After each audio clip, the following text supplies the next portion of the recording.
Live from Fargo and serving you on TV, online, and on the go. This is Valley News Live at noon. The man accused of kidnapping 13-year-old Jamie Kloss from her Wisconsin home and killing her parents is expected to enter a formal plea in court today.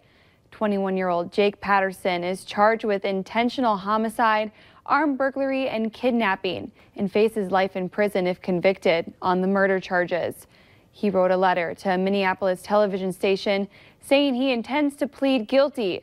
Jamie Kloss was held for 88 days before escaping in January.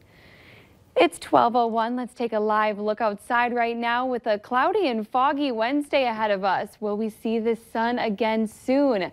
Let's check in with meteorologist Justin Fanfarelli. And thank you, Abby. Good afternoon, everybody. Yes, we've been dealing with some dense fog here into the Fargo area over the past couple of hours. The good news is it looks like it is about to start letting up and moving off to the east. We see fog now up and down the Red River Valley or just off to the east into Minnesota right now. A band of fog has been making its way through this morning. Here's where we're seeing the densest fog from Wahpeton out toward Fergus Falls, Detroit Lakes. Everybody in that area reporting less than a half-mile visibility, and up toward the Crookston, Foston, Thief River Falls, and Hallock area, we're seeing less than a half-mile visibility. That's going to continue to move off to the east over the next few hours or so. Where they're seeing the fog, temperatures into the low to mid-30s. Everybody else is into the low to mid-40s as of right now.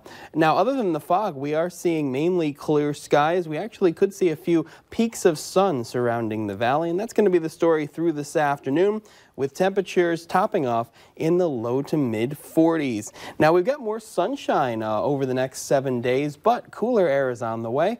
We'll have the details coming up later in the newscast. All right, thank you, Justin. It's go time in Moorhead and Cass County. They're both starting sandbagging operations this morning. And if online sign up is any indication, both groups are in need of a lot more help.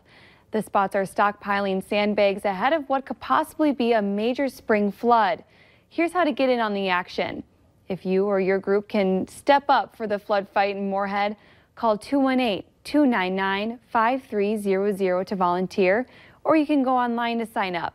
In Cass County, the number to call is 701-239-6700. They also have an online sign up. You can head over to valleynewslive.com for those links. Fargo could also use some extra hands at Sandbag Central, which opened yesterday morning. Our Valley Flood Alert page can get you to Fargo's flood information as well, along with communities up and down the valley. Fargo Park District has announced plans to close 3 nature parks along the river in South Fargo beginning April 1st. Orchard Glen, Forest River, and Heritage Hills will close to allow for county levee construction. Cass County made this request in an effort to reduce traffic in the area during flood protection efforts.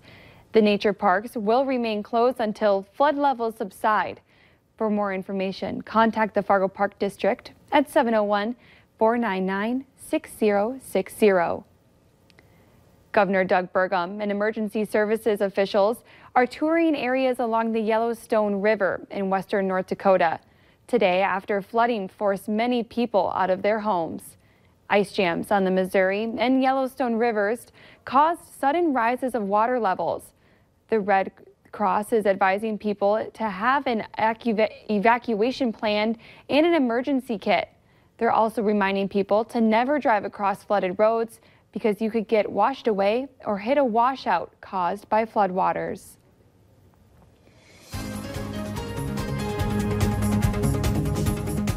Avis is making it easier to find a parking space for your rental car.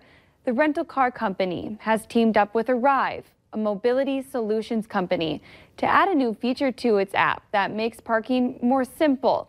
It's especially helpful when traveling to unfamiliar cities where parking might be an issue. With the new Avis feature, customers can instantly locate, book, and prepay for parking.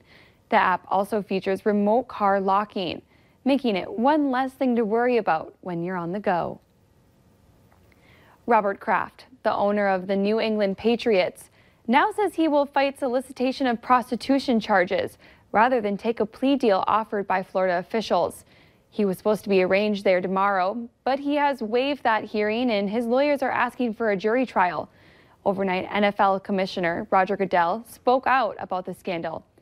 NBC's Gabe Gutierrez has the latest on this breaking story. Robert Kraft is in Phoenix for the NFL's annual meeting, but Commissioner Roger Goodell won't say whether the league will punish him. The personal conduct policy applies to everybody, and it will be applied to everybody, but it will be done after we get all the facts. In Florida, Kraft's attorneys are signaling the New England Patriots owner is not interested in the plea deal Palm Beach County prosecutors offered him and other men caught up in the scandal. Kraft waiving his scheduled arraignment tomorrow and instead pleading not guilty and asking for a jury trial. The billionaire and 24 other men have been charged with solicitation of prostitution after authorities set up hidden cameras in this day spa as part of a human trafficking investigation. The video that we obtained, it shows the act that took place. Over the weekend, Kraft responding personally for the first time since being charged, publicly apologizing in a written statement, but not admitting any wrongdoing. I am truly sorry, he wrote. I know I have hurt and disappointed my family, my close friends, my co-workers, our fans, and many others who rightfully hold me to a higher standard. A spokesperson previously denied Kraft did anything illegal. Prosecutors have offered the 77-year-old and other suspects a plea deal. It would have required them to admit there was sufficient evidence to find them guilty at trial, among other conditions. But so far, Kraft isn't taking it, and instead will have his day in court. Kraft is now due back here at this courthouse on April 9th. If convicted on the 2 misdemeanor charges, he could face up to a year in jail. Gabe Gutierrez, NBC News, West Palm Beach, Florida. No matter what happens in court, the NFL could still choose to punish Kraft if the league rules he violated its personal conduct policy. Coming up at noon, March is